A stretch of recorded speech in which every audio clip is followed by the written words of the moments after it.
கீழே படுக்க வைக்கிறார்கள். சிலுவை மரத்தோடு மரமாக மேலே நின்று எல்லா ஜனங்களுக்கும் பிரசங்கத்தை பண்ணி கொண்டிருந்தவர், வியாதிகளை சுகமளித்துக் கொண்டிருந்தவர், இப்பொழுது முதல் முறையாக தரையிலே சிலுவை மரத்தோடு மரமாக கீழே தள்ளப்பட்டவராக இருக்கிறார். ஊழியம் செய்யும் போது நம்மளுக்கு வரக்கூடிய முதலாவது பரிசு ஆண்டவர் இயேசுவுக்கு கிடைத்த அதே பரிசை ஜனங்கள் நமக்கும் கொடுக்கக்கூடியவர்களாக இருக்கக்கூடும். ஜனங்கள் உங்களையும் கூட நீங்கள் வியாதியிலிருந்து அவர்களுக்கு விடுதலை செய்திருக்கலாம், அவர்களுக்காக ஜெபித்திருக்கலாம், அவர்களுக்காக ஓடி ஓடி விசாரித்திருக்கலாம். அவர்கள் உங்களை பார்த்து குற்றப்படுத்தும் போது, உங்களை வசையால் அடிக்கும் போது, உங்களை சிலுவை மரத்துக்கு நேராக படுக்கும்படியாக தள்ளும் போது கூட நீங்கள் சொல்லக்கூடிய ஒரு வேதனையான ஒரு வார்த்தை இருக்கிறதே, அதுதான் இயேசுவின் வாயிலிருந்து வந்த ஒரே ஒரு வார்த்தை, என் தேவனே என் தேவனே என்று கதையினார். நீங்கள் நல்லா தான் கவனிட்டு இருப்பீங்க. அந்த விசுவாசி உங்களை பத்தி இல்லாதான் சொல்லிக்கிட்டே இருப்பான். அப்ப இப்படி இருக்கு யோசித்து பாருங்க, என் தேவனே என் தேவனே நான் என்ன செய்ய முடியும் ஐயா? இயேசு பிதாவை நோக்கி கதறினார். அவர் ஜனங்களுக்கு நல்லதுதான் செய்தார். ஆனால் எந்த இடத்துல நீங்கள் இருக்க வேண்டுமோ அந்த இடத்தில் தான் தேவன் உங்களை இருக்கும்படியாக வைத்திருக்கிற தேவனாக இருக்கிறார். பிதா இயேசுவை அனுப்புவதற்கு முக்கிய நோக்கமே அவரை உலகத்திற்கு அனுப்பி விடுதலை கொடுக்கிறது மாத்திரமல்ல, சிலுவை மரத்தோடு மரமாக தன் மகன் படுத்தாக வேண்டும், சிலுவை மரத்தோடு ஆணிகளால் கலாவப்பட வேண்டும், சிலுவை மரத்திலேயே அவருடைய ஜீவன் போக வேண்டும். அப்பொழுதுதான் இந்த சகல ஜனங்களுக்கும் மீட்பை அவரால் கொடுக்க முடியும். வெள்ளிக்கிழமை அன்று எல்லாராலும் தனிமைப்படுத்தப்பட்டவராக வேதனையின் மரத்திலே, உச்சத்தின் துயரத்திலே, வலியின் வேதனையிலே அவரால் சொல்ல முடிந்த ஒரே ஒரு வார்த்தை, என் தேவனே என் தேவனே என்னை விட்டு எங்கே போய்விட்டீர் ஐயா? தேவகுமாரனை விட்டு பிதா எங்கே தான் போயிருப்பார்? யோசித்து பார்க்க வேண்டும். பிதா எங்கே போனவராக இயேசுவுக்கு காணாமல் போய்விட்டார். எங்கே பிதாவை அவரால் காண முடியாமல் போய்விட்டது? சகல ஜனங்களுடைய பாவத்திற்காக சிலுவையில அவர் தன்னுடைய இரத்தத்தை கொடுக்கிற அந்த நேரத்தில் நம்முடைய பாவம் நம்மையும் தேவகுமாரனையும் அங்கே பிரித்து விட்ட ஒரு காரியம் பிதாவை நோக்கி சொன்னார். அந்த வேதனை நேரத்திலும் என் தேவன் இந்த சூழ்நிலையிலும் எனக்கு தேவனாகவே இருக்கிறார் என்று சொன்னார். எனக்கு வேதனை வந்துவிட்டால் போதும், என் கூரை விடுகிறது ஆண்டவரே, என் தேவனே ஏன் என்னை கைவிட்டு ஆண்டவரே, எல்லாத்தையும் விட்டுட்டு ஊழியத்துக்கு வந்தேனே, எல்லாரும் என்னை கைவிட்டு விட்டார்களே, என் தேவனே நீரும் என்னை கைவிட்டு விட்டீரோ? என் பிள்ளை எனக்கு கீழ்ப்படியவில்லையே, என் வாழ்க்கையில் இந்த வியாதி போக மாட்டேங்கிறதே, ஏன் ஆண்டவரே நான் ஊழியம் தானே செய்கிறேன், செபிக்கிறேன், என் தேவனே ஏன் என்னை கைவிட்டு விட்டீர்? சிலர் எல்லாம் கத்த ஆரம்பிக்கிறோம் ஆண்டவர் கைவிடுவதற்கு முன்பதாகவே. நமக்கு ஒரு கெட்ட காரியம் நடக்கிறதுக்கு முன்னாடி ஆண்டவரே எங்கள் போனீங்க, ஆண்டவரே கைவிட்டி.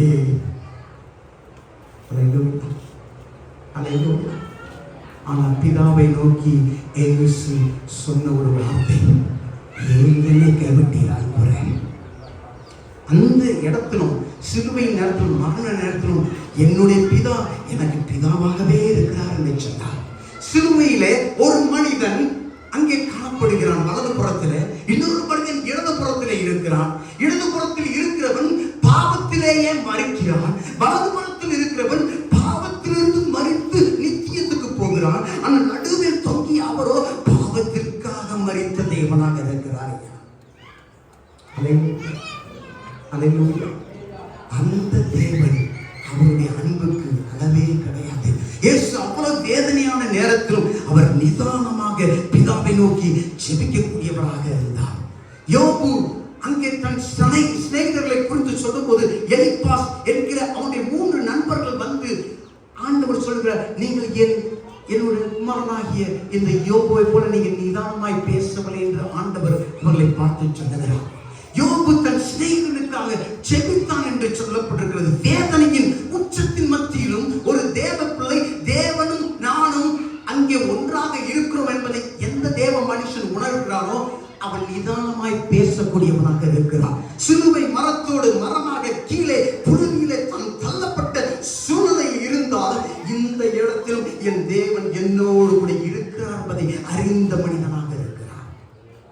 ஆமென் சொல்லுங்க. அல்லேலூயா.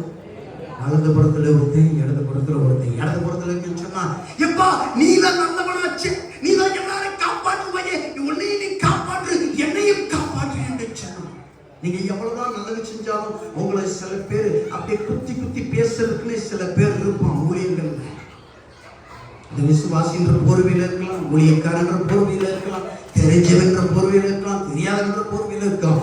அப்படிப்பட்ட மக்கள் மத்தியிலும் ஆண்டவர் உங்களை உற்சாகப்படுத்துவதற்கு சில மக்களை வைத்திருக்கிறார்.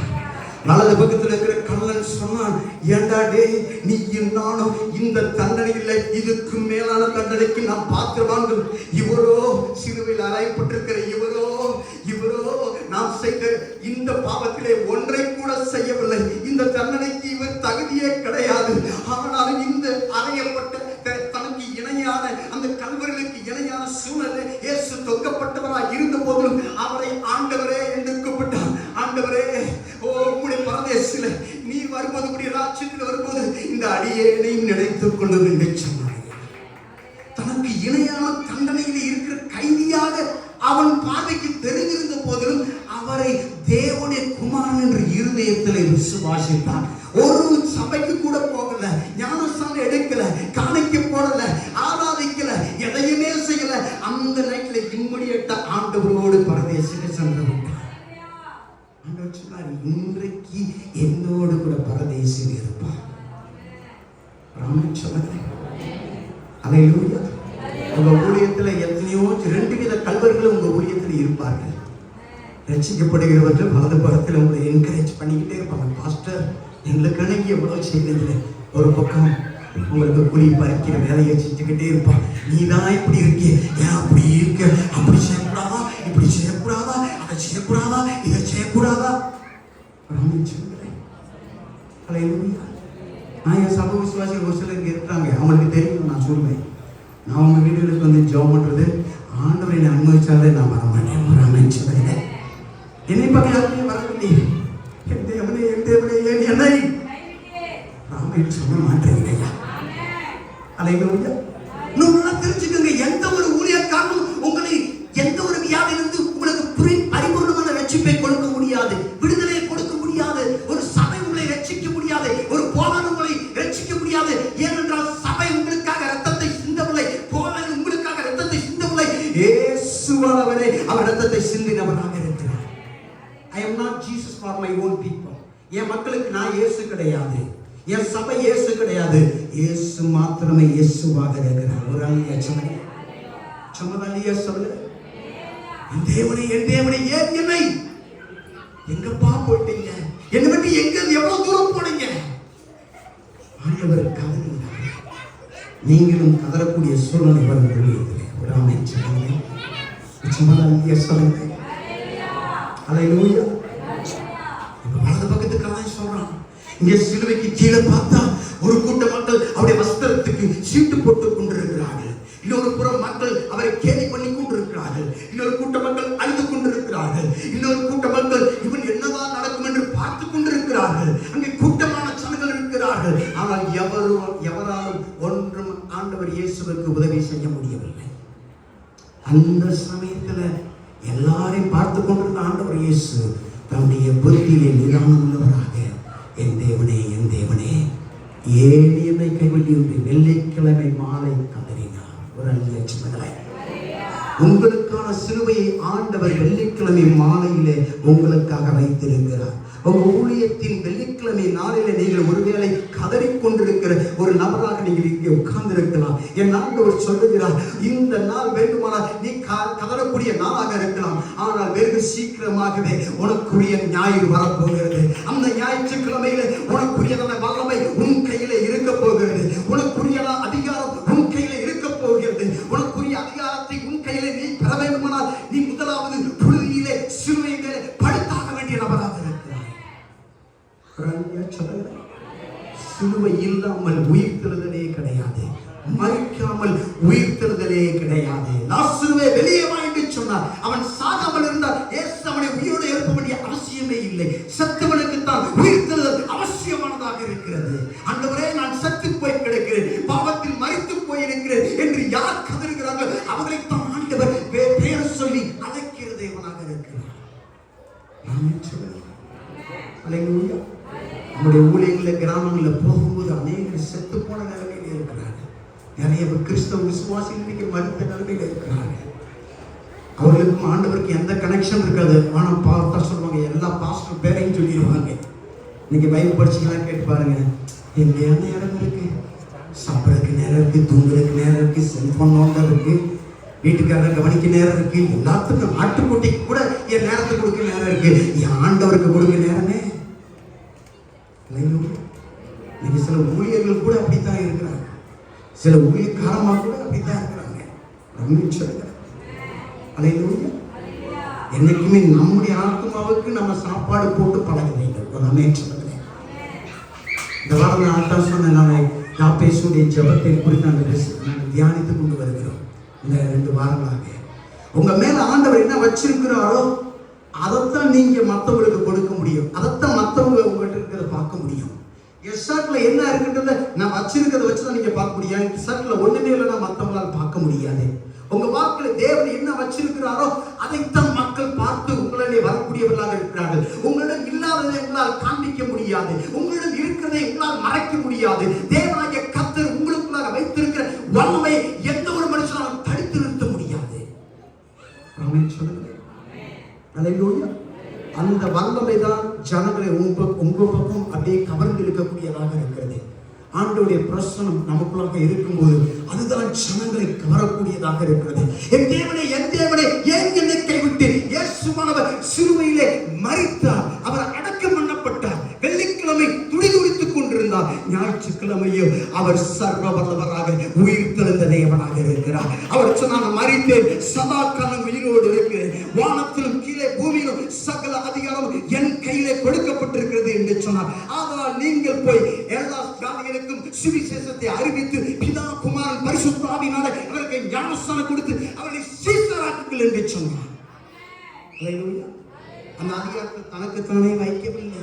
நரகத்துல 3 நாள் நல்ல சந்தோஷ கொண்டாட்டங்களாம் நடந்துச்சு. பிசாசு சொன்னான், இயேசுவை நாங்கள் சிலுவையில் அடிச்சு கொண்டுட்டோம். 3 நாள் தான் நீடித்தது நரகத்திலே சந்தோஷ கோலாகல பார்ட்டி.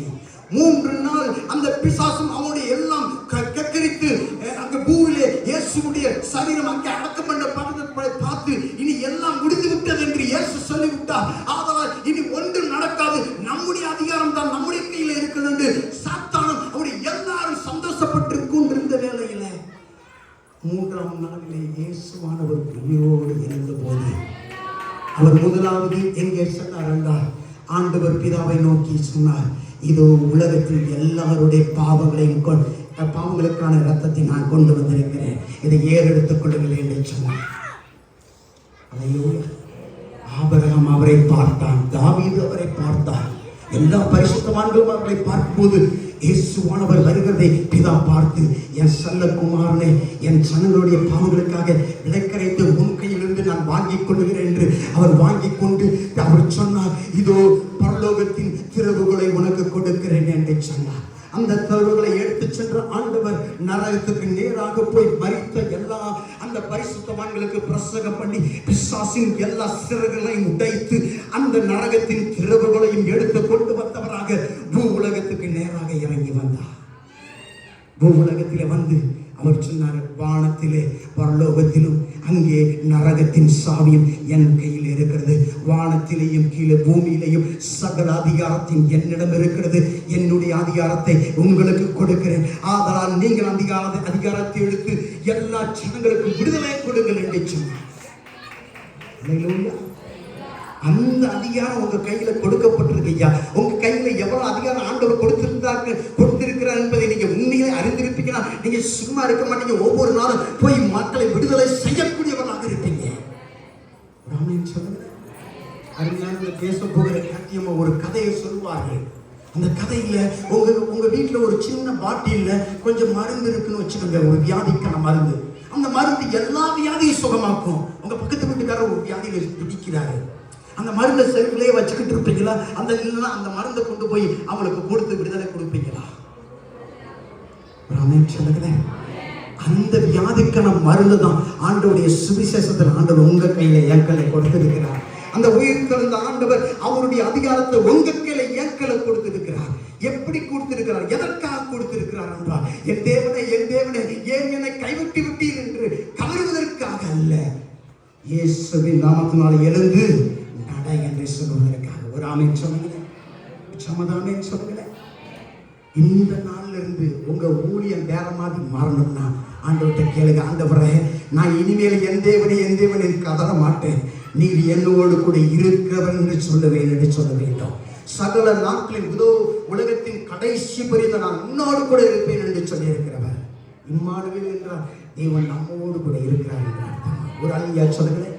நான் எங்கே இருக்கிறேனோ அங்கே என் ஊழியக்காரனும் இருப்பான். சீசனுக்கு ஆண்டவர் சொல்லிட்டார், பரலோகத்துக்கு போயிட்டார். இந்த சீசன்களை என்ன பண்ணிட்டாங்க, போய் மேல் வீட்டில போய் பிரேயர் மீட்டிங் பண்ண ஆரம்பிச்சிட்டாங்க. நைட் அண்ட் டே. இயேசு 40 நாள் உயிர் தெழுந்தாச்சு, பரலோகத்துக்கு போயாச்சு. ஆனா இவங்க ஒரு நாள் ஆச்சு போகல, 2 நாள் ஆச்சு போகல, 3 நாள் ஆச்சு, 4 நாள் ஆச்சு, ஆண்டவர் பார்த்தால் 5 நாள் ஆச்சு, 9 நாள் ஆச்சு. இவங்க விட்டா இங்கேயே கூடாரம் போட்டு இங்கே உட்காந்துருவாங்க. ஏன்னா இங்கதான் எலியாவுக்கு ஒரு கூடாரமும் மோசைக்கு ஒரு கூடாரமும் போடுற பிளான் இவங்களுக்கு இருந்துச்சு. இவங்களை சும்மா விடக்கூடாதுன்னு சொல்லிட்டு பரிசுத்த ஆவியானவர் அனுப்பினார். எல்லாரும் ஒரு அஷந்தனமா கத்தலபா சந்தனமா உரந்தரே கத்தலபா என்று சொல்லி அவர்கள் அந்நிய வாசலை பேசுகிறதை பார்த்த சகல ஜனங்களும் இவர்கள் என்னமாய் முடியுமோ என்று சொன்னார்கள். எந்த மனுஷன் அவரை மறுதளித்து கடந்து சென்றானோ அவனுக்கு ஆண்டவர் இரக்கத்தை கொடுத்தார். அவன் பேசின முதல் வார்த்தையிலேயே 3000 பேர் ரட்சிக்கப்படும்படியாக ஆண்டவர் கிருபை செய்தார். அப்படிப்பட்ட மறுதளித்த அந்த பேதுருவையே ஆண்டவரால் பயன்படுத்த கூடுமானால் ஏன் உங்களையும் என்னையும் அவரால் பயன்படுத்த முடியாது? ஏன் அப்படிப்பட்ட பேதுருடைய உருமாலை போட்டு அநேக சுகமடைய முடியுமானால் ஏன் உங்கள் மூலமாக என் மூலமாக அப்படிப்பட்ட அதிசயத்தை ஆண்டவர் செய்ய முடியாது? யோசித்து பார்க்க வேண்டும். அவர்கள் அந்த வல்லமை, அவர்கள் உயிருள்ள வல்லமையாக அவர்கள் அங்கே பயன்படுத்த ஆரம்பித்தார்கள். ஆமா, கிரியை இல்லாத விசுவாசம் செத்தது. நான் சொன்னேன், ஏட்டு சுரக்கா இந்த பைபிள்ல இருக்கிற புக்கு அப்படியே மடமடன் படிக்கிறதுனால ஒரு பிரயோசனமும் கிடையாது. தலையில கரைச்சு குடிக்கிறதுனால ஒரு பிரயோசனம் கிடையாது. இந்த வேதத்தில் இருக்கிற நிறைய சத்தியத்தை அப்படியே மண்ணை நிறைய வைக்கிறதுனால ஒரு பிரயோசனம் கிடையாது. நீங்க இயேசுவை பற்றி நீங்கள் அறிந்து கொள்ளலாம். ஆனால் இந்த வசனத்துக்கு கீழ்ப்படியும் போதோ இயேசுவையே அறிந்து கொள்ளலாம். ஒரு ஐயா சொல்றேன், அல்லேலூயா. ஒரு மனுஷன் இப்படித்தான் ஒரு கதை புஸ்தகத்தை படிச்சுக்கிட்டே இருந்தானா. படிச்சுக்கிட்டு இருக்கும்போது அவனுக்கு போர் அடிச்சிச்சு, வச்சுட்டானா. கொஞ்ச நாள் கழிச்சு அந்த கதை புஸ்தகத்தில் இருக்கிற அதே நபரை நேரடியாக சந்தித்தாராம். அந்த நேரடியாக சந்தித்த உடனே என்னை பற்றிதான் அந்த புஸ்தகத்தில் எழுதப்பட்டிருக்கிறது என்று சொன்ன உடனே அதற்கு பிறகு அந்த புஸ்தகத்தை எடுத்து படிக்க ஆரம்பிக்கிறாரு. ஓ, இந்த நபரை பற்றி தான் அதுக்கு சொல்லப்பட்டிருக்குதா என்று சொல்லி அந்த நபரை அறிந்த பிறகு அந்த புஸ்தகத்தை படிக்க அவருக்கு ஆர்வம் பொங்க ஆரம்பித்ததாம். அதை முடிக்காமல் அவர் நிறுத்தவே இல்லை. வேத வசனத்தை நம்ம படிக்கிறது ஆண்டவரோடு நமக்கு உறவு இல்லாமல் படிக்கும் போது அது போர் அடிக்கிற புஸ்தகமாக இருக்கும். ஆண்டவருக்கு நம்முடைய உள்ளத்தை கொடுத்து, அப்பா உங்களை பத்தி தான் இருக்குன்னு சொல்லி நெருங்கிய உறவு வைத்து படிக்கும் போது அதனுடைய அர்த்தமே வேற விதமாக உங்களுக்கு அமைந்து விடும். ஒரு அழிய சொல்லுங்க, சமதாலியா சொல்லுங்க. ஊழியக்காரர்களை அக்கனி சுவாலையாக மாற்றுவேன் என்று சொன்ன வல்லமையில்லை. அந்த வார்த்தை மாறவே மாறாது. உங்களை பார்த்து பிசாசு ஓட வேண்டும், அந்த தெருவில் இருக்கிற பிசாசு. ஒரு ஆமென் சொல்லுங்க, சமதாலியா சொல்லுங்க. நீங்க சொல்லக்கூடாது, இந்த ஆள் நடந்து போறான் அதனால ஏதோ ஒண்ணு நடக்குது என்று சொல்ல வேண்டும். ஒரு ஆமென் சொல்லுங்க, சமதாலியா சொல்லுங்க. ஏனென்றால் உங்க மேல இருக்கிறது உங்களாலேயே மறைக்க முடியாதையா. சீசர்கள் மேல இருந்ததை எவராலும் மறைக்க முடியவில்லை. அவங்க நாத்து முடிச்சவங்க, மீன் பிடிச்சவங்க, படிக்காதவங்க, கல்வி அறிவு இல்லாதவங்க. ஆனாலும் ஆண்டவர் அவங்க பேசின வார்த்தையிலிருந்து விடுதலையை கட்டவிழ்த்து விட்டதை நம்ம ஆமென் சொல்லுங்க. அல்லேலூயா. 10 நாள் ஆச்சு, கை கொட்டி நல்லா ஜெபம் பண்றாங்க, ஒரே இடத்துல கூடி இருக்கிறாங்க. ஊழியர் கூடுக மாதிரி அப்படியே அமைதியா வந்துட்டு அமைதியா போனாங்க. என்னடா கிடைக்கும் காத்துக்கிட்டு இருந்தாங்க, ஒண்ணுமே வரல. ஆனா பரிசுத்த ஆவியானவர் அங்கே ஊற்றப்பட்டவராக வந்தபோது அந்த வீட்டுக்குள்ளாக அவங்க இருக்க முடியவில்லை. உலகம் எங்கிலும் சிதறடி ஓட ஆரம்பிச்சாங்க. அல்லேலூயா. ஒரு இயேசுவுக்காக மறுதளிச்சு ஓடினவங்க, புறக்கணிச்சு சதறி ஓடினவங்க அதே இயேசுவுக்காக தன் உயிரையும் துச்சமாக நினைத்து ஓடக்கூடியவர்களாக மாறினார்கள். படிக்காத தோமா இந்தியாவுக்கு வந்தார் ஐயா. ஒண்ணுமே தெரியாத பேர் எங்கேயோ போய் அங்கே யோவானை பார்த்து எங்கேயோ போனார். பத்மி தீவு என்று சொல்லி உலகமைக்கு சிதறி போனார்கள். அவர்கள் இல்லை என்றால் இன்றைக்கு கிறிஸ்தவமே இல்லை. ஒரு ஐயா சொல்லுங்க, 2025க்கு பிறகு கிறிஸ்தவமே இருக்காது நீங்கள் இல்லை என்றால். நீங்கள் இருக்கிறபடியினாலே இந்த கிறிஸ்தவம் ஓங்கி வளர வேண்டும் என்பது பிதாவுடைய ஆதீனத்தில் வைக்கப்பட்ட திட்டமாக இருக்கிறது. நீங்கள் தான் இயேசுவின் கால்களாக, நீங்கள் தான் இயேசுவின் கைகளாக, நீங்கள் தான் இயேசுவின் வாயாக, நீங்கள் தான் இயேசுவுடைய பிரசனத்தை சுமக்கிறவனாக இருக்கிறீர்கள். ஆமென் சொல்லுங்க. யாராவது உங்களை பார்த்து நீயே உன் வாழ்க்கை எப்படி இருக்குது, உன் குடும்பமே கஷ்டப்படுது, நீ உன்னை காப்பாத்திக்க என்னையும் காப்பாத்துன்னு இடது பக்கத்து கல்லைகளை பார்த்தா நீங்க அவங்கள இந்த காதலை வாங்கிட்டு இந்த காதலை விட்டுட்டு வலது பக்கத்துக்கெல்லாம் உங்களுக்காக காத்துக்கிட்டு இருக்கான். அவன் யாருன்னு தேடி போய் பார்க்க ஆரம்பிங்க. இயேசு அப்படித்தான் கடந்து சென்றாரு. இயேசு அந்த இடது பக்கத்தில் இருக்கவனுக்கு எந்த ரெஸ்பான்ஸும் கொடுக்கல. எப்படி பிசாசுக்கு இயேசு ரெஸ்பான்ஸ் கொடுக்கலையோ, இயேசுவை பார்த்து பிசாசு 3 முறை அவன் அங்கே சோதிக்கப்படும் போது இந்த கல்லை அப்பமாக்கி இங்கிருந்து குதி, என்னதான் என்னை கும்பிடு எல்லாம் தடை சொல்லும்போது ஆண்டவர் அவனை கண்டுக்கவே இல்லை. அது மாதிரி தான் இடது பக்கத்து கல்லர்களுக்கு நீங்க கண்டுக்க கூடாது. வலது பக்கத்து கல்லனை ஆண்டவர் உங்க வழியிலே தான் வச்சிருக்கிறாரு, உங்க பக்கத்திலேயே தான் வச்சிருக்கிறாரு. அவனுக்காக தான் ஆண்டவர் உங்களை சிலுவைக்கு நேராக கொண்டு வந்திருக்கிறாரு. அந்த ஒரு மனுஷனுக்காக இயேசு சிலுவையை சுமக்கக்கூடியவராக இருக்கிறார். ஆமென் சொல்லுங்களேன். உங்களுக்குரிய சிலுவையின் நாளை நீங்கள் துச்சமாக நினைக்க கூடாது. உங்களுக்குரிய சிலுவையை நீங்கள் அற்பமாக நினைக்க கூடாது. அந்த சிலுவை இல்லைன்னா உங்களுக்கு உயிர்க்கிறதே இல்லை. அந்த சிலுவை இல்லைன்னா உங்களுக்குரிய வல்லமையே இல்லை. அந்த சிலுவை இல்லைன்னா நீங்க இந்த உலகத்துக்கு வந்தக்கான நோக்கமே இல்லை. தேவனுடைய நோக்கமே நீங்களும் நானும் அவருடைய சிலுவையை எடுத்துக்கொண்டு அனுதினமும் அவருக்கு பின்பதாக ஓட வேண்டும் என்பதுதான் அவருடைய பிரதான நோக்கமாக இருக்கிறது. ஆமென் சொல்லுங்க. அதனால ஆண்டவர் என்னை விட்டு எங்க ஓடிட்டாருன்னு நினைக்காதீங்க. உங்க பக்கத்துல தான் அவர் இருக்கிறாரு, உங்க ஊழியத்துக்குள்ளதான் இருக்கிறாரு, உங்க குடும்பத்துக்குள்ளதான் இருக்கிறாரு. ஆண்டவர் இருந்துமா எனக்கு சிலுவைன்னு நினைக்காதீங்க. நீங்க வேதனைப்படுவது நீங்களாக மாத்திரமல்ல, ஆண்டவர் உங்களோடு கூட அவர் கண்ணீர் விடக்கூடியவராக, கவலைப்படக்கூடியவராக, உங்களுக்கு உயிர் தள்ளக்கூடிய வல்லமையை கொடுக்கக்கூடியவராக இருக்கிறார். ஆமென் சொல்லுங்க. சில வெள்ளிக்கிழமையில இருக்கும் வரைக்கும் உங்க ஊழியத்தின் உயர்வை நீங்க பார்க்க முடியாதவர்களாக இருக்கலாம். கொஞ்ச நேரம் பொறுத்து கொண்டீங்கன்னா போதும். நீங்க இருக்கிற அந்த வெள்ளிக்கிழமையிலிருந்து ஆண்டவர் உங்களுக்கான ஞாயிற்றுக்கிழமை வைத்திருக்கிற தேவனாக இருக்கிறார். இந்த ஞாயிற்றுக்கிழமை எந்த விதமான போச்சவர்களும் உங்களை கண்ட்ரோல் பண்ண முடியாது. எந்த அதிகாரங்களை கட்டி வைக்க முடியாது. எந்த மனிதனும் உங்களை அடக்க முடியாது. எவரும் அடக்க முடியாதபடி உங்களுடைய ஜெயம் மிகப்பெரிய ஜெயமாக வரப்போகிறது. சகல உலகத்திற்கும் அங்கே காணப்படக்கூடிய ஒரு பெரிய ஜெயமாக வரப்போகிறது. ஒரு ஆமென் சொல்லுங்க. அல்லேலூயா. அந்த ஜெயத்தை காண வேண்டும் என்பதற்கு ஆண்டவர் உங்களை என்னை அழைத்திருக்கிறார். ஒருவனும் இந்த ஆரணை போல அழைக்கப்படப்பட்டால் இந்த கனமான ஊழியத்துக்கு ஒருவனும் தானாய் வரான் என்று சொல்லப்பட்டிருக்கிறது. மோசே ஆண்டவர் அழைக்கும் போது ஆண்டவரே நான் வர்ற ஆண்டவரே, நான் ஏற்கனவே எகிப்துல அங்க அந்த பார்வனுடைய குமாரனுடைய மகன் என்று அங்கே சொல்லப்படுவது நல்லா நான் ரொம்ப எஜுகேட்டட் பர்சன், நல்ல போர் வீரன் ஆண்டவரே, நல்லா நீட்டா இருக்கிற ஆண்டவரே, நான் ஐ அம் எலிஜிபிள் ஃபார் திஸ் பீப்புள் என்று சொல்லவில்லை. ஆண்டவரே அவ்வளவு திறமைகள் இருந்த போதிலும் தெற்கு வாயி மந்தனாவு என்னை விட பெட்டரானவன் அங்கே என்ன செஞ்சுக்கிட்டு இருக்கான், சகதியில மிதிச்சுக்கிட்டு இருக்கான், செங்கல் அறுத்துக்கிட்டு இருக்கான், அவனை போய் நீங்க அனுப்புங்க ஆண்டவரே, நான் அதுக்கு லாய்க்கு இல்லை. என் கையில இருந்த தங்கம்லாம் எரிஞ்சிட்டு ஒரு கோலை வச்சு இந்த ஆட்டுக்கு பின்னாடி என்று முட்டாள போல முட்டாள ஆட்டுக்கு பின்னாடி போய்கிட்டு இருக்கிறேன். அதனால நான் எலிஜிபிள் பர்சன் இல்லை. எனக்கு 40 வயசு ஆயிருச்சு.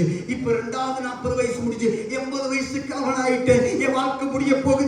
இதுதான் எனக்கு கொடுத்த நோக்கம் என்று அவனை குறித்து அவன் சொன்ன கணக்கை ஆண்டவர் தப்பு கணக்காக மாற்றி விட்டார். உங்களை குறித்து நீங்கள் நினைக்கிறதை தப்பு கணக்காக மாற்றக்கூடிய என் ஆண்டவர் இந்த மாலையில உங்களை பார்த்து சொல்கிறார், உன் ஊழியம் இந்த நாளில் தான் புதிதாக ஆரம்பிக்க போகிறேன் என்று சொல்லுகிறதை சொல்லுகிறேன். மிகப்பெரிய ஆபத்து என்ன தெரியுமா? நம்ம சக்சஸா போயிட்டு இருக்கும் போது நம்ம கவனம் இல்லாமல் இருக்கிறோம் பாருங்க, அப்பத்தான் பிசாசு நம்ம கீழே தள்ளக்கூடியவனாக இருக்கிறான். நம்ம ஜெயிக்கிற நேரத்தை தான் பிசாசு நம்ம கீழே இழுக்கிறவனாக இருக்கிறான்.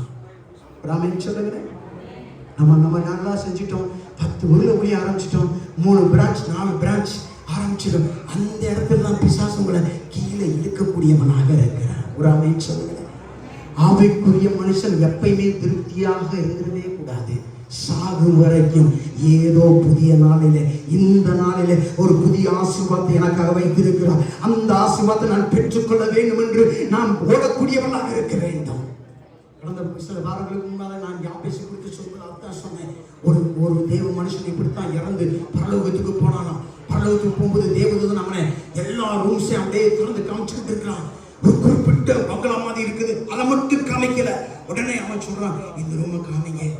இல்லப்பா, இந்த ரூமை காமிச்சா நீ வருத்தப்படுவ, கவலைப்படுவ, வேண்டாம். பரலோகத்தின் எல்லா இடத்தையும் காமிச்சிட்டு கடைசியில அவன் கண்ணு அந்த பங்களாவை நோக்கி போகுது. ஆண்டவர் சொல்றாரு, அவனுக்கு அந்த ரூமை திறந்து காமி. தேவதூதன் அந்த பூட்டை திறந்து காமிக்கிறான். வானத்துக்கும் பூமிக்கும் அளவிலான உயரமான செல்ஃபா இருக்குது. ஒவ்வொருத்தர் பேருக்கு கீழே பெரிய பெரிய ஸ்க்ரோல் இருக்கிறது. இவனுடைய பேருக்கு நேராக அந்த ஸ்க்ரோல் பார்த்தா அந்த நாளில அவன் ஆண்டவர்கிட்ட கேட்டிருந்தா அவனுக்குரிய ஆசீர்வாதத்தை அவன் அனுபவிச்சிருப்பான். அது அவன் மட்டும் இல்லை, அவனுடைய பிள்ளைகளுக்கு, அவனுடைய ஜனங்களுக்கு கொடுத்து மிகப்பெரிய ஆசீர்வாதத்தை கொடுத்துருக்கலாம். ஆனால் அவன் கேட்காதனால அந்த ஆசீர்வாதத்தை அவன் இழந்தவனாக போய்விட்டான். ஐயோ, இந்த காலையில் நான் கேட்டிருந்தா ஆண்டவர் இந்த ஆசீர்வாதத்தை கொடுத்திருப்பாரே. கவலைப்பட்டான். தேவதூதன் சொன்னானா, நான் ஏற்கனவே சொன்னேன்ல, இதை நீ பார்த்தேன்னா நீ கவலைப்படுவேன்னு சொல்லிட்டு ஒவ்வொரு நாளும் ஆண்டவர் உங்களுக்கென்று எனக்கென்று ஒரு ஆசீர்வாதத்தை சுமக்கும்படியாக அவர் காத்துக்கிட்டே இருக்கிறாராம். எப்போ உன் ஆசீர்வாதத்தை என்கிட்ட கேளுப்பா, உனக்கு தர்றேன், காத்துக்கிட்டு இருக்கேன். அவர் கைகளில் இருக்கிறது. நாம் கேட்காதபடியினால் தேராதவர்களாக இருக்கிறோம். கேளுங்கள், அப்பொழுது உங்களுக்கு கொடுக்கப்படும் என்று சொல்கிறார். குமாரனில் பிதா மகிமைப்படும்படியாக நீங்க எதையெல்லாம் கேட்டுக்கொள்கிறீர்களோ அத்தனையும் நான் தருகிறேன். ஒரு ஆமென் சொல்லுங்க. ரெடியாப்பா? ஒரு ஆமென் சொல்லுங்களே. அல்லேலூயா. இதுவரைக்கும் ஆண்டவரே, என் தேவனே, என் தேவனே, என் என்னை அப்படி நீங்க கதறக்கூடிய ஒரு நபராக இருப்பீங்கன்னா ஆண்டவர் சொல்றாரு, நான் உன்னை விட்டு விடுவதும் இல்லை, உன்னை கைவிடுவதும் இல்லை. ஆமென் சொல்லுங்களேன். உங்களுக்கான அதிகாரத்தை தேவன் உங்க கையில தான் கொடுத்திருக்கிறார். அதை எடுத்து பயன்படுத்த வேண்டிய நபர் நீங்களாகத்தான் இருக்கிறீர்கள். ஆமென் சொல்லுங்களேன். நீங்கள் வியாதியஸ்தரை பார்க்கும்போது போய் பேராசிட்டபிள் போடுங்கன்னு சொல்லாதீங்க. பேராசிட்டபிள் அடுத்து வைங்க, அதை போடவே தேவையில்லை.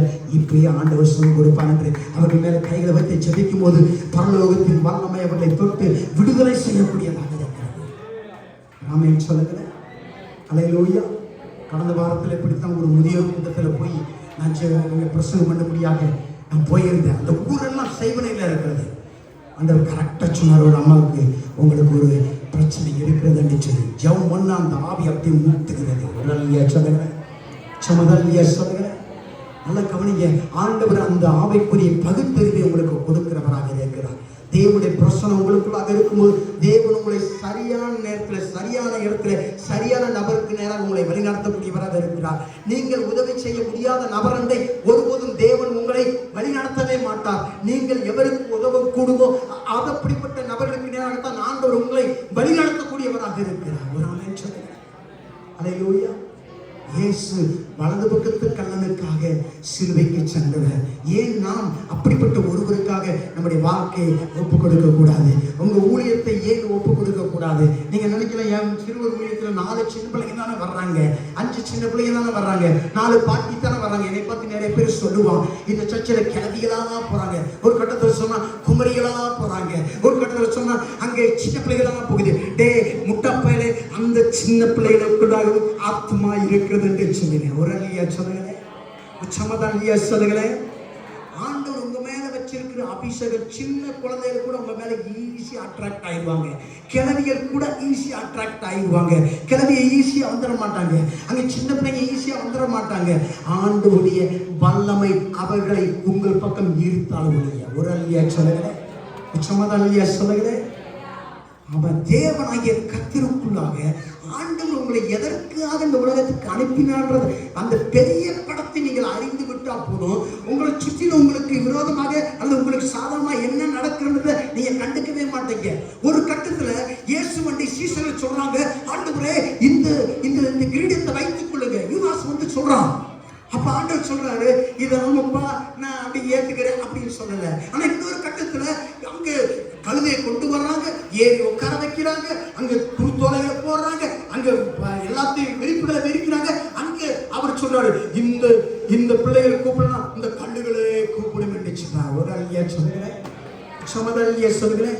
அப்படியே ரைட் டைமிங்ல அவர் எல்லாவற்றையும் சரியாக அவர் செய்து முடித்த தேவனாக இருக்கிறார். உங்க வாழ்க்கை எவ்வளவு காலம் வாழ்ந்தீங்கன்றது முக்கியமல்ல, தேவனுக்காக எதை நீங்கள் செய்தீர்கள் என்று ஆண்டவர் பார்க்கிறவராக இருக்கிறார். ஒரு அல்லையா சொல்லுகிறேன். 1999 வருஷம் இந்த வாடிப்பட்டிக்கு நான் வரும்போது, இந்த வாடிப்பட்டியில நான் எடுத்துக்கொண்ட டிசிஷன், என் கால் ஒவ்வொரு வீட்டிலையும் பட்டிருக்க வேண்டும் ஆண்டவரை. அதுதான் என் டிசிஷன்.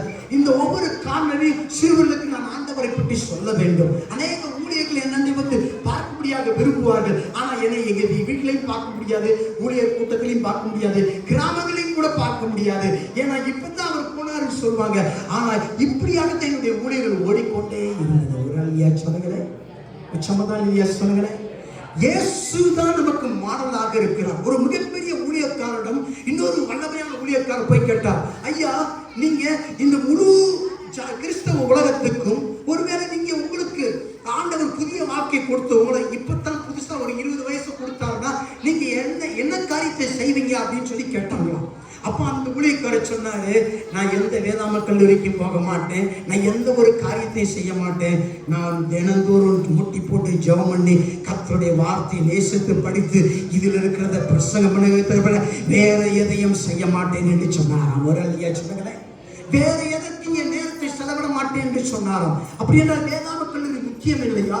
வேதம் முக்கியம் இல்லையா? நல்லதுதான், முக்கியமானதுதான். ஆனால் அதை காட்டிலும் முக்கியமானது நீங்களும் தேவனுக்கும் உள்ள உறவு முக்கியமானதாக இருக்கிறது. ஒரு அல்லையா சொல்லுங்களே. கர்த்தருடைய வார்த்தையை படித்து அதன் வழியாக நடப்பது முக்கியமானதாக இருக்கிறது. ஒரு அல்லையா சொல்லுங்களே. அப்ப தேவன் இந்த வார்த்தையின் மூலமாக இன்றைக்கும் கிரியை செய்கிற தேவனாக இருக்கிறார். எத்தனை பேர் அதை விசுவாசிக்கிறீங்க? அல்லேலூயா. ஏன்னா வானமும் பூமி ஒளிந்தாலும் என் வாய் வார்த்தைகள் ஒருபோதும் ஒளிவதில்லை என்று சொல்லியிருக்கிறார். ஒரு அல்லையா சொல்லுங்களே. ஒவ்வொரு நாளும் ஒரு வசனத்தை எடுத்து மற்றவர்களுக்கு சொல்லி பாருங்க, உங்களுக்குள்ளாகவே அந்த சமாதானத்தை சந்தோஷத்தை ஆண்டவர் வைத்திருப்பாங்க. ஒரு அல்லையா சொல்லுங்களேன், சமாதானியா சொல்லுங்களேன். உங்க சிலுவை உங்களை மிரட்டுவதற்காக அல்ல, உங்களை அச்சுறுத்துவதற்காக அல்ல. இந்த சிலுவைக்கு பிறகு என் வாழ்க்கை முடிஞ்சிச்சு, என் ஊழியம் முடிஞ்சிச்சு, இத்தோட என்னுடைய எல்லா சகாப்தமும் முடிஞ்சு வச்சுங்க அல்ல. எப்படிப்பட்ட நிலைமையிலும் ஆண்டவர் ஒரு புதிய வரலாறை உங்கள் மூலமாக எழுப்ப அவர் வல்லமையுள்ளவராக இருக்கிறார். ஒரு அல்லையா சொல்லுங்களேன். 80வது வயசுல ஆண்டவர் மோசையை கொண்டு போய் 6 லட்சம் புருஷர்கள், 6 லட்சம் பெண்கள், 6 லட்சம் பிள்ளைகள் எல்லாரும் மிருக ஜீவன்களையும் வெளியே கொண்டு வருவது அவருடைய சுத்தமாய் இருக்குமானால், ஏன் ஆண்டவர் உங்களை இந்த காலகட்டத்திலிருந்து ஆண்டவர் உங்க ஊழியத்தை பருகி பெருக வைக்க முடியாதவராக இருக்கும்? ஒரு அல்லையா சொல்லுங்களேன். தேவனாகிய கர்த்தர் உங்களை ஆசீர்வதிப்பதே அவருடைய சித்தமாய் இருக்கிறது என்று சொன்னார். ஆதியாகமத்துல வாசிக்கும் போது 2ஆம் அதிகாரத்துல ஆண்டவர் மனிதனை படைத்த பிறகு சொன்ன முதல் வார்த்தையே ஆசீர்வாதமாகத்தான் இருந்துச்சு. ஆபிரகாம் தன் பிள்ளைகள் எல்லாருக்கும் வைப்பாட்டியுடைய பிள்ளைகளுக்கு வெகுமதிகளை கொடுத்து அனுப்பினான். ஆனால் ஈசாக்கை பத்தி சொன்னாரு, எப்ப உனக்கு கார் கொடுக்கலன்னு கவலைப்படாது, பைக் கொடுக்கலன்னு கவலைப்படாது, உனக்கு எது கொடுக்கலன்னு கவலைப்படாது, உனக்கு இடம் கொடுக்கலன்னு கவலைப்படாது, கிஃப்ட் கொடுக்கலன்னு கவலைப்படாது, இங்க வா என் கை இருக்குது என்று சொல்லி அவன் மேல கையை வச்சு ஜெபம் பண்ணி ஆசீர்வதித்தானா. ஒரு அல்லையா சொல்லுங்களே. நம்மளா இருந்தா என்ன பண்ணிருப்போம், என்ன அப்பா ஆபிரகாமே இவங்களுக்கெல்லாம் கிஃப்ட கொடுத்துட்டு எனக்கு கையை மட்டும் வைக்கிறீங்களே, இது உங்களுக்கே அடுக்குதா அப்படி நம்ம கேட்டிருப்போம். ஆனா அதுக்கு முன்னாடி வரைக்கும் அந்த ஈசாக்குக்கு அப்படிப்பட்ட உணர்வு வரவே இல்லை. என்ன உணர்வு? இதுக்கு முன்னாடி அவனுக்குள்ளாக இருந்ததெல்லாம் என்ன பார்த்தான்? அப்பாவுடைய செல்வங்கள் எல்லாம் பார்த்தான், வேலைக்காரங்களை பார்த்தான், அவங்க வாங்குறத பார்த்தான், மற்றவன் ஆசீர்வதிக்கப்படுறத பார்த்தான். இவனுக்கு ஒண்ணு வரல, வெறும் கை மட்டும் வர மாதிரி இருந்துச்சு. ஆனா அதுக்கு பிறகு அந்த ஆசீர்வாதத்துக்கு பிறகு இவன் போய் விதைக்க ஆரம்பிச்சான். கர்த்தர் 100 மடங்கு பலனை கொடுக்கக்கூடியவராக இருந்தார். அந்த ஆசீர்வாதம் தான் உங்க ஊழியத்தில் ஆண்டவர் வைத்திருக்கிற தேவனாக இருக்கிறார்.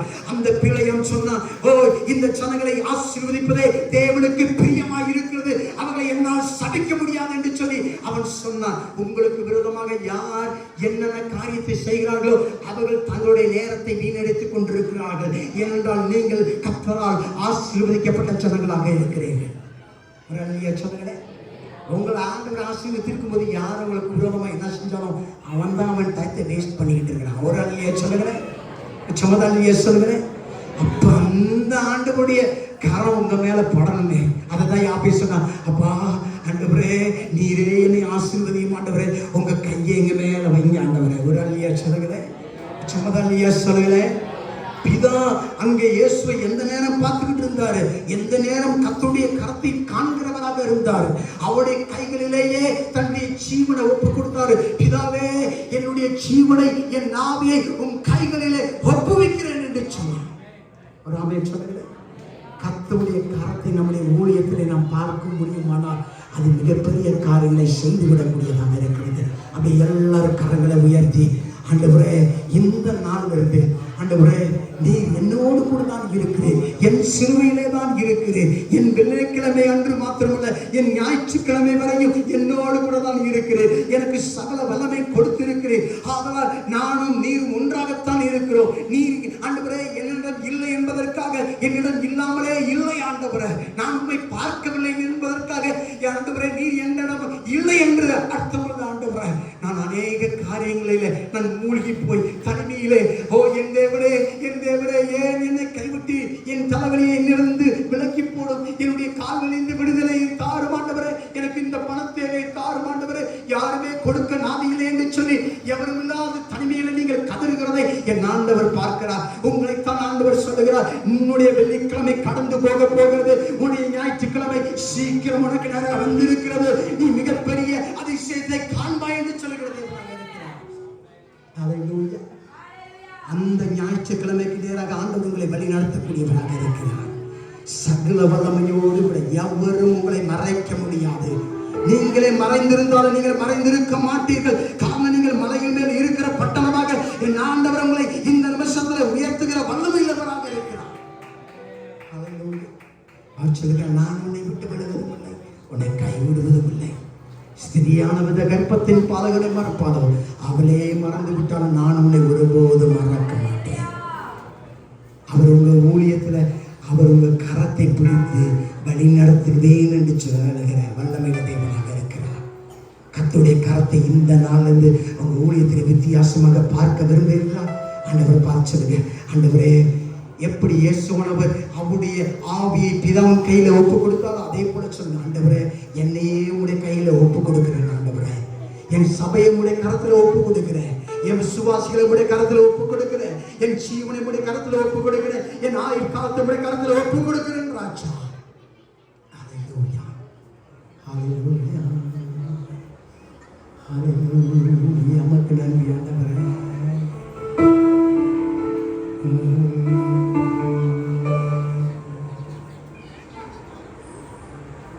நீரே என் ரட்சகர், நீரே என் கோட்டை, நீரே என் ரட்சகர், நீரே ராஜா, நான் உம்மை தேடுவேன் வானாளெல்லாம், எனதெல்லாவற்றிலும் நான் உம்மை நேசிப்பேன் இயேசுவே.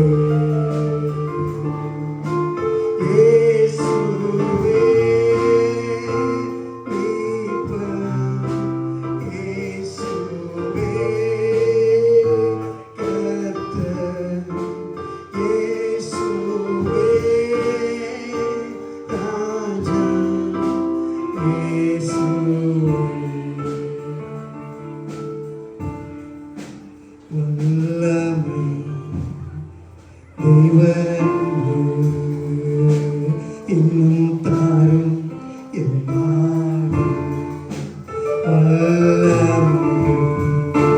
தெய்வம்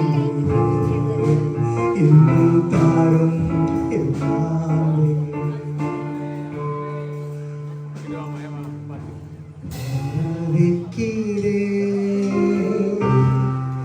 என் மூல உள்ளத்தான் சிந்தை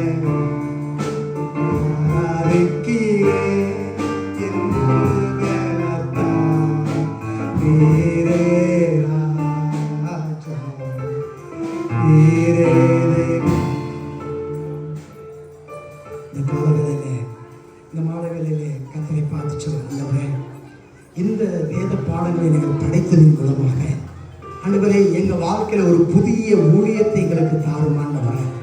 பழைய அபிஷேகம் அல்ல ஆண்டவரே, நேற்றைய அபிஷேகம் அல்ல, இன்றைய புதிய அபிஷேகத்தை எனக்கு தாரும் ஆண்டவரே. ஒரு புதிய அழைப்பை எனக்கு தாரும் ஆண்டவரே. ஒரு புதிய வல்லமையை தாரும் ஆண்டவரே. ஒரு புதிய அக்கினி எனக்கு தாரும் ஆண்டவரே.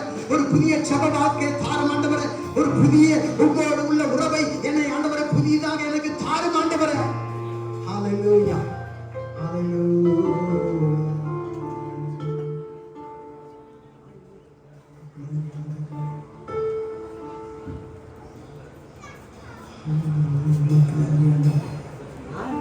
ஆண்டவர் உங்களை புதிய காரியத்தை செய்யும்படியாக விரும்புகிறார். நீங்களாக செய்ய அல்ல, நீங்கள் பெரியவர்களாக இருக்கும்படியாக செய்ய அல்ல. தேவன் உங்கள் மூலமாக அவர் பெரியவராக இருக்கும்படி அவர் உங்கள் மூலமாக அற்புதங்களை செய்ய விரும்புகிற தேவனாக இருக்கிறார். நீங்களாக அல்ல, நீங்களும் ஆண்டவருமாக இணைந்து செய்யும்படியாகவே ஆண்டவர் உங்களை இந்த மாதங்களில் உங்களை அழைத்து வந்த தேவனாக இருக்கிறார்.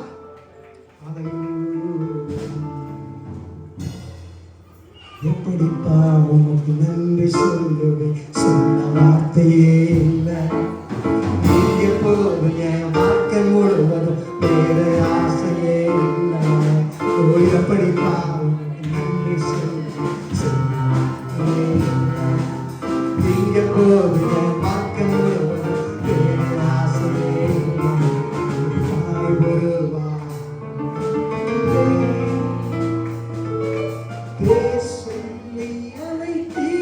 வருவா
Dia punya makan